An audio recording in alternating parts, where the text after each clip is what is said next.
Political vibes ప్రేక్షకులకు నమస్కారం. మిత్రులారా, గ్రేటర్ హైదరాబాద్ కావచ్చు, మల్కాజిగిరి, సైబరాబాద్ కార్పొరేషన్లలో ఎన్నికలు రాబోతా ఉన్నాయి. అయితే ఈ ఎన్నికలలో కాంగ్రెస్ కు వచ్చే సీట్ల సంఖ్య చాలా తక్కువ ఉంటుంది. ఇందులో నో డౌట్ 100% కారణం ఏంటంటే హైడ్రా దెబ్బకు మొత్తం కుప్పగూలిపోయింది. కాంగ్రెస్ పతనం స్టార్ట్ అయింది మిత్రులారా. సో ఈ వీడియో కాంగ్రెస్ కే కాదు, ఇటు హైడ్రా చీఫ్ రంగనాథ్ సార్ కూడా ఈ వీడియో అంకితం చేస్తా ఉన్నా. నేను రంగనాథ్ సార్ కు ఒక పెద్ద అభిమానం ఉండే, వీర అభిమానం ఉండే. వరంగల్ పోలీస్ కమిషనరేట్ లో పనిచేసినప్పుడు చాలా పెద్ద అభిమానం ఉండే. అయినా ఈ వీడియో చేస్తున్నా. సో ఖచ్చితంగా ఈ యొక్క వీడియోని లైక్ చేయండి, మీ యొక్క అభిప్రాయాన్ని కామెంట్ బాక్స్ లో రాయండి. సబ్స్క్రైబ్ చేయని వాళ్ళు మన ఛానల్ సబ్స్క్రైబ్ చేయండి, బెల్ బటన్ నొక్కడం మర్చిపోకండి మిత్రులారా. 2 నిమిషాల వీడియో. హైడ్రా పేరు మీద కొన్ని పెద్ద బిల్డింగులు, మరికొన్ని చిన్న మిడిల్ క్లాస్ వాళ్ళ బిల్డింగులు, అలాగే పేదోళ్ళ ఇల్లు కూడా కూల్చిపడేస్తారు. ఇవన్నీ మనం చూసినాం. వాళ్ళు ఏడుస్తున్నారు, శాపనార్థాలు పెడతారు. ఆ శాపం ఖచ్చితంగా రేవంత్ సర్కార్ కు తాకుతుంది.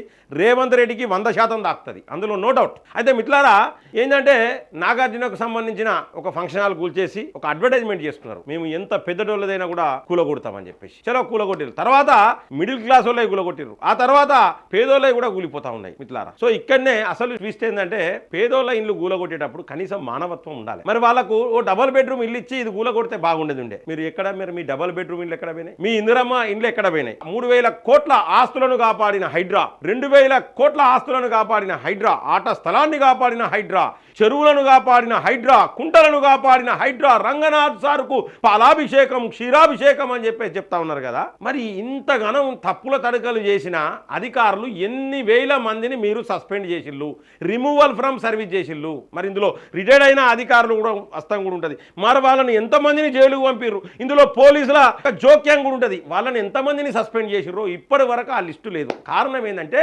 మీరు బిల్డింగులు ఊలగొట్టడానికి మీద ఉన్నంత శ్రద్ధ అక్కడ అవినీతికి పాల్పడి చోద్యం చూసి లంచాలు తీసుకొని అక్రమ పర్మిషన్లు ఇచ్చిన వాళ్ళ మీద ఎందుకు చర్యలు తీసుకోలేదు? మీరు కొన్ని బిల్డింగులు కూల్చిర్రు. చాలా బాధాకరమైన విషయం ఏంటంటే, వాళ్ళు లోన్ తీసుకుంటాడు, ఒకడు పెట్టుకున్నాడు, ఇళ్లలోకి వచ్చిండు, పూలు పెట్టుకున్నాడు, మొత్తం తోరణాలు కట్టుకున్నాడు. వాడు ఇళ్లలోకి వచ్చిన తెల్లారిగాక మర్నాడే కూలగొడుతుంది బిల్డింగ్. వాళ్ళు లోన్ తీసుకున్నాడు. మరి ఆ లోన్ ఎవరు కట్టాలి? ఎందుకు ఇంత తొందరగా బిల్డింగులు కూలగొట్టి అడ్వర్టైజ్మెంట్ దేనికి? ఇక పోతే శభాష్ హైడ్రా అనడోళ్లకు కూడా ఈ వీడియో అంకితం. శభాష్ హైడ్రా అనడోళ్ల గురించి నేను మాట్లాడుతూ ఉన్నా. హైడ్రా మీ దగ్గర ఉన్న ఒక ఆట స్థలాన్ని కాపాడంగానే శభాష్ హైడ్రా కాదు. మరి ఆ కాపాడిన ఆ ఆట స్థలము, లేకపోతే ఆ చెరువు, ఆ కుంటను మరి కబ్జాకు గురైనప్పుడు అధికారులు ఎవరెవరు ఉన్నారు, ఎవరు హస్తం ఉండే? వాళ్ళపై ఏమన్నా చర్యలు తీసుకున్నారా? చర్యలు తీసుకుంటేనే శభాష్ హైడ్రా అనేది కూల్చివేతల కోసమే కాదు, వాటికి సహకరించిన వాళ్ళ మీద చర్యలు తీసుకోవాలి. మేము చాలా మంది పైన చర్యలు తీసుకున్నాం. మీకు దమ్ము ధైర్యం ఉంటే, మీరు నిజాయితీ గల ఆఫీసర్ అయితే, నేను రంగనాథ్ సార్కు సవాల్ విసురుతున్నా. ఎంతమంది అధికారులను సస్పెండ్ చేసి రిమూవల్ ఫ్రమ్ సర్వీస్ చేయాలి. పెద్ద బిల్డింగులు, కొన్ని కోట్ల రూపాయల బిల్డింగులు కూలగొట్టిల్లు, పేదల ఇండ్లు కూలగొట్టిర్రు, మధ్యతరగతి వాళ్ళ ఇండ్లు కూలగొట్టిల్లు. వాళ్ళు ఏడుస్తారు, వాళ్ళ బాధలు చూస్తేనే గుండె తరక్కబోతా ఉన్నది. మరి అటువంటి అప్పుడు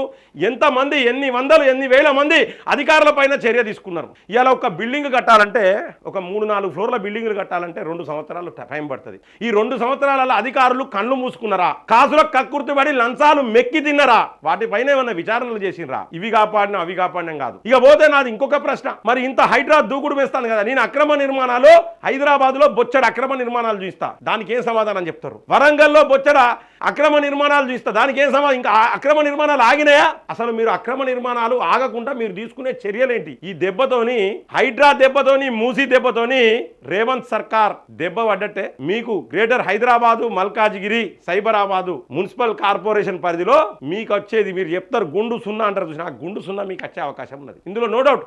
ఎక్కడ పోయినా సర్వే చేసినా ఒకటే మాట చెప్తారు, హైడ్రా అని పెట్టిర్రు, వసూలు చేస్తారని చెప్పిర్రు తప్పితే హైడ్రాతో మంచి జరిగినవని చెప్పేటోళ్ళు చాలా తక్కువ. ఎవరో 10 మంది హైడ్రా జై హైడ్రా అని చెప్పేసి రంగనాథ్ సార్కు పాలాభిషేకం, క్షీరాభిషేకం చేసిన దాన్ని వీడియోలు పెట్టుకుంటూ చూపించుకుంటే కాదు. చర్యలు ఇంతవరకు తీసుకోవాలి, అధికారుల మీద చర్యలు తీసుకోలే. ఇప్పటికీ తప్పులు చేస్తున్న అధికారులు ఉన్నారు, లంచాలు తీసుకునే అధికారులు ఉన్నారు. ఒక్కొక్కడు కోట్ల రూపాయల బ్లాక్ మనీతోని ప్లాట్లు అవి ఇండ్లు కొనుక్కున్న వాళ్ళు చాలా మంది అధికారులు ఉన్నారు. వాళ్ళ పైన ఇప్పటి వరకు చర్యలు తీసుకోలేదు. సో మిత్రులారా, ఏది ఏమైనప్పటికీ హైడ్రా దెబ్బకు కాంగ్రెస్ పతనం ఖాయమైనట్టే. గ్రేటర్ హైదరాబాద్, సైబరాబాద్, మల్కాజిగిరిలో కాంగ్రెస్ కు పెద్ద దెబ్బ పడ్డట్టే. రంగనాథ్ సార్కు ఒక బిగ్ సెల్యూట్. ఎందుకంటే కాంగ్రెస్ పతనానికి రేపు పొద్దున రంగనాథ్ సారే కారణమవుతాడు, ఈ హైడ్రానే కారణమవుతాడు, ఈ రేవంత్ రెడ్డే కారణమవుతాడు మిత్రులారా. సో మిత్రులారా, మరి యొక్క విశ్లేషణ పట్ల మీ యొక్క అభిప్రాయాన్ని కామెంట్ బాక్స్ లో రాయండి. సబ్స్క్రైబ్ చేయని వాళ్ళు మన ఛానల్ సబ్స్క్రైబ్ చేయండి, బెల్ బటన్ నొక్కడం మర్చిపోకండి మిత్రులారా. జై హింద్, జై భారత్.